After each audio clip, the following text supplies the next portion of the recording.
ಅವ್ನು ತೆಗಿದಲ್ಲ ಬಿಡಲ್ಲ ಸ ಅವನ್ನ ಕೂಲಿನಲ್ಲಿ ಮಾಡಿ ಸಾಕಿ ಅಂದಿವಿ ಸ. ನನ್ನ ಮಗಳನ್ನ ಎಷ್ಟು ಅಯ್ಯ ಅನ್ಸಿದಾನ ಅಷ್ಟೇ ಅಯ್ಯ ಅನ್ನಿಸ್ತೇನೆ ಅವ್ನು. ನಮಗೆ ಭಾಳ ಹೊಟ್ಟೆ ಉರ್ದತ್ತಿ ಸರ್ ರಾತ್ರಿ ಸಿಟ್ಟಿಗೆ. ಹಂಗೆ ಎಣ್ಣಿದ್ದಿಲ್ಲ ಸ 2 ಗಂಡಿದ್ದು ನಮಗೆ ಅಪರೂಪಕ್ಕಾಗಿತ್ತದೆ.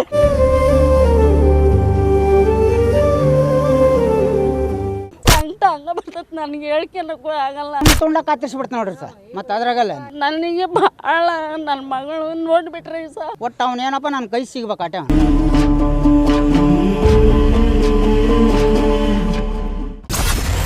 ಅನುಮಾನಾಸ್ಪದ ರೀತಿಯಲ್ಲಿ ವಿವಾಹಿತೆಯ ಶವ ಪತ್ತೆ.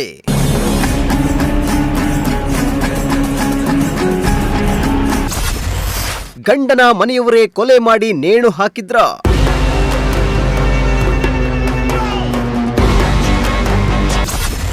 ಪ್ರೀತಿಸಿ ಮದುವೆ ಆದವನೇ ಯುವತಿ ಬಾಳಿಗೆ ವಿಲನ್ ಆದ್ನ? ಪ್ರೀತಿಸೋದಂದ್ರೆ ಏನು, ಮಕ್ಕಳಾಟ ಏನು, ಸಾಕೆಂದು ಮಗಳನ್ನ ಕಳೆದುಕೊಂಡು ಮುಗಿಲು ಮುಟ್ಟಿದ ಹೆತ್ತವರ ಆಕ್ರಂದನ.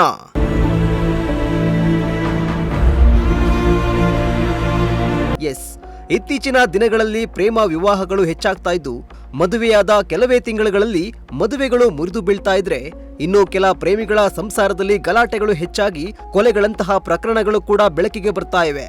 ಇದರಿಂದ ಮನೆ ಮಕ್ಕಳು ಪ್ರೀತಿ ಪ್ರೇಮದ ಪಾಶಕ್ಕೆ ಸಿಲುಕಿದ್ದಾರೆ ಅಂದ್ರೆ ಸಾಕು, ಹೆತ್ತವರಿಗೆ ಆತಂಕ ಶುರುವಾಗುತ್ತಿದೆ. ಇದೀಗ ಪ್ರೀತಿಸಿ ಮದುವೆಯಾಗಿದ್ದ ಯುವತಿಯೊಬ್ಬಳು ಹೆಣವಾಗಿ ಮಲಗಿದ್ದು, ಗಂಡನ ಮನೆಯವರೇ ಕೊಂದಿದ್ದಾರೆ ಅಂತ ಯುವತಿಯ ಹೆತ್ತವರು ಆರೋಪ ಮಾಡ್ತಿದ್ದಾರೆ. ಅಷ್ಟಕ್ಕೂ ಈ ಘಟನೆ ಬೆಳಕಿಗೆ ಬಂದಿರುವುದು ದಾವಣಗೆರೆಯಲ್ಲಿ.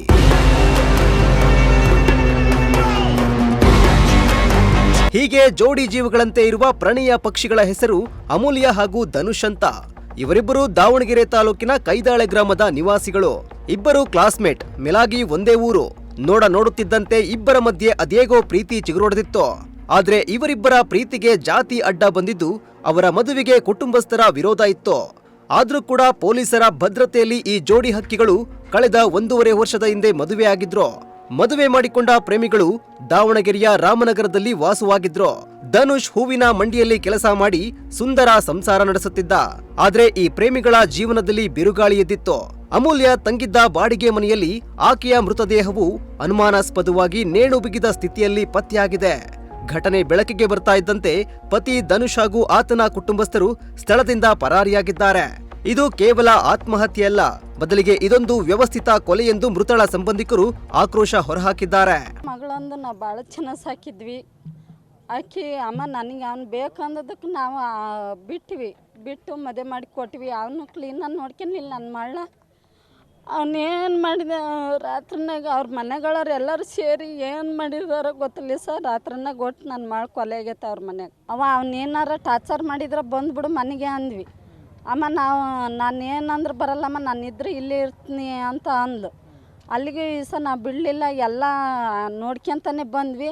ರಾತ್ರಿನಾಗ ಹಂಗೆ ಮಾಡಿ ಇದನ್ನು ಮಾಡಿದ್ದಾರೆ ಸರ್. ಊರಾಗ ಅಪ್ಪ ಅಮ್ಮ ಒಬ್ಬ ತಮ್ಮ ಅದಾರೆ ಸರ್. ಈಗ ಅವರು ಇಲ್ಲ. ನಿನ್ನೆನಾಗ ನೈಟು ಅವ್ರ ತಮ್ಮನು ನನ್ನ ಮಗಳ ಮನೆಗಿದ್ದ. ಹ್ಞೂ ಸರ್. ಈಗ ಯಾರಿಲ್ಲ, ಅವರು ಎಲ್ಲರೂ ಓಡಾಗಿದ್ದಾರೆ ಸರ್. ನನ್ನ ಮಗಳ ಸಾವಿಗೆ ಆ ಕುಟುಂಬನೇ ಸಾಕ್ಷಿ. ವಸಂತಣ್ಣ, ಮಂಜವ್ವ, ಗಗನ, ಧನು. ಇಲ್ಲ ಸರ್, ಹೂವಿನ ಮಾರ್ಕೆಟ್ಗೆ ಹೋಗೋನು ಹಂಗೆ ಹಿಂಗು. ಅದು 1 ವಾರದಾಗ ಹೋದ್ರೆ 1 ವಾರ ಹೋದ್ರೆ 1 ವಾರ ಮನೆಗಿರೋನು. 1 ವಾರ ನಾವು ಆಗ್ತಿದ್ವಿ ಮಂತ್ಯಾನಕ್ಕೆ. ಇದು ಸಹ ಅವನು ಮಾಡಿದಾನಂದ್ರೆ ಅವ್ನು ಇಲ್ಲ ನಿಮ್ಮ ಸಾಯೋವರೆಗೂ ಕೈದಳ್ಳ್ಯಾಗ ಯಾವ ಹೆಣ್ಣಿಗೂ ಇದು ಬಂದಿರಬಾರ್ದು. ಯಾರು ಹೆಣ್ಣು ಮಾತಾಡ್ಸೋಕ್ಕೂ ಹೆದರ್ಬೇಕು. ಅಷ್ಟ್ರ ಮಟ್ಟಿಗೆ ಅವನ್ನ ಹಾಕಂಗಿದ್ರೆ ಹಾಕ್ಲಿ ಒಳಕ್ಕೆ, ಇಲ್ಲ ಅವ್ನು ಹೊರಕ್ಕೆ ಹಾಕಂಗಿದ್ರೆ ನಾವೇ ಮುಗಿಸಿ ಕೈ ಬಿಡ್ತೀವಿ. ನಮಗೆ ಭಾಳ ಹೊಟ್ಟೆ ಉರ್ದತ್ತಿ ಸರ್ ರಾತ್ರಿ ಸಿಟ್ಟಿಗೆ. ನಾವು ಈಟಿದ್ದಂಗೆ ಈ ಸಹ ಜೀವನ ಮಾಡಿ ಕೂಲಿನಲ್ಲಿ ಮಾಡಿ ಸಾಕಿ ಅಂದಿವಿ ಸಹ. ಮಕ್ಕಳು ನನಗೆ ಭಾಳ ನನ್ನ ಮಗಳು ನೋಡಿಬಿಟ್ರೆ ಸಹ ಸಂಕಟ ಹಂಗೆ ಬರ್ತೈತೆ. ನನಗೆ ಹೇಳ್ಕೊಳಕ್ಕೂ ಆಗಲ್ಲ, ಬಿಡೋಕ್ಕೂ ಆಗಲ್ಲ. ನಾವು ರಾತ್ರಿನಿಂದ ಅರ್ಧ ಸತ್ತು ಬಿಡ್ತೀವಿ ಸರ್. ನಾವು ಕರ್ಕೊಂಬಂದು ರಾತ್ರಿನಾಗ ಈ ಕೆಲಸ ಮಾಡಿ ಓಡಾಗಿದ್ದಾನೆ ಸರ್.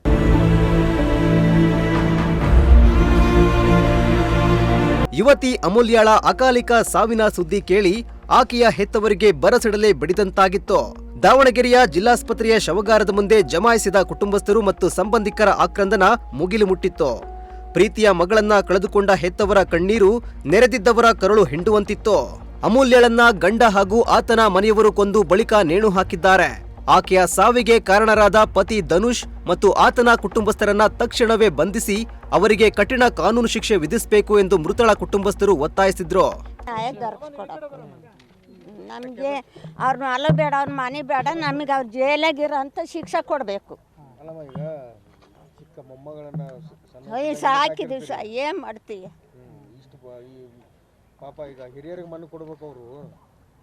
ನಮಗೆ ಅದಕ್ಕೆ ನಾನು ರಾತ್ರಿನಾಗ ಹಣ ಬಿಟ್ಕೊಡಲ್ಲ ಅಂದೆ.